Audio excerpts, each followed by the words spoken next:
Now, over to the United States, where the controversial podcaster Joe Rogan has turned down an offer by the online platform Rumble to host his podcasts. They offered him no censorship and a check of $100 million. It comes after calls for Rogan's podcast to be taken off Spotify due to his comments about coronavirus vaccines and racial slurs he's made on air. So, why did he refuse the offer? A question for Imran Ahmed, CEO for the Centre for Countering Digital Hate. Spotify gives him 172 million premium members. It gives him enormous reach. Rumble, by comparison, is a tiny website. It has 30 million users. Compare that, say, the 2 billion of YouTube. At their current revenues, it would take them 4 years to be able to afford that $100 million contract. I suspect this was all a PR stunt. Ah, okay. It has got us talking about Rumble, though, I suspect. When they say there would be no censorship on their platform, you'd have a free reign, is that something that a digital platform should be able to offer? Their own content policies listed on their own website says that you can't post stuff that is grossly offensive, including racism, anti-Semitism, hatred, pornographic, obscene, adult, sexual nature, or subject to copyright. I mean, it's pretty bog standard service. Does this whole thing reveal then what? That the existing rules about content by and large work, or that there are large gaps? How do you see it? I think what this really shows is that the enforcement of the rules is so poor. I mean, the truth is that why would Joe Rogan leave Spotify? They've backed him all the way, despite the fact that he's breached their community standards repeatedly. He's clearly used extremely offensive words like the N-word again and again and again. He's compared black people to apes.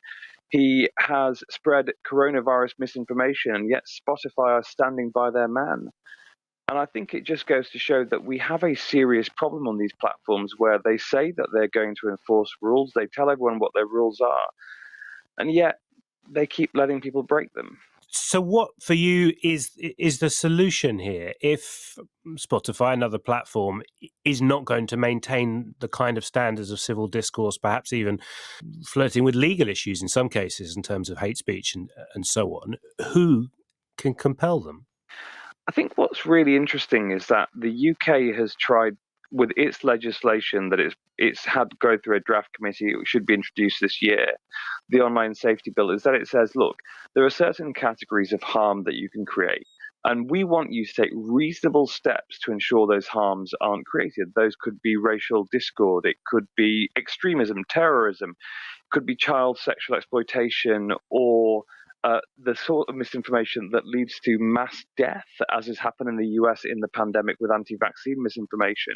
And then says, if you fail to take reasonable steps to exert your duty of care to stop these things from flowing on your platform, we'll fine you.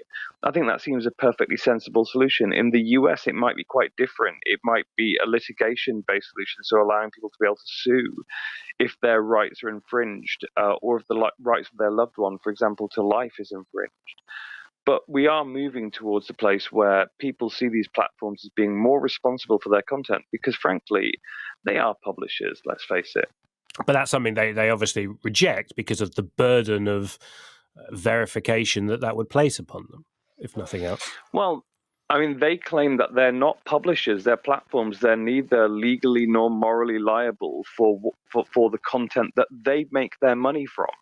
I mean, under US law, they are actually the only industry which rather unfairly are given a special exemption from the laws that apply to every other industry. Now, that law, Section 230 of an Act, the Communications Decency Act 1996, it's done the remarkable thing in US politics of actually getting the Democrats and the Republicans to agree on something. They both think that this measure is an abomination, and they want to see these companies face liability if they breach the laws that everyone else has to follow.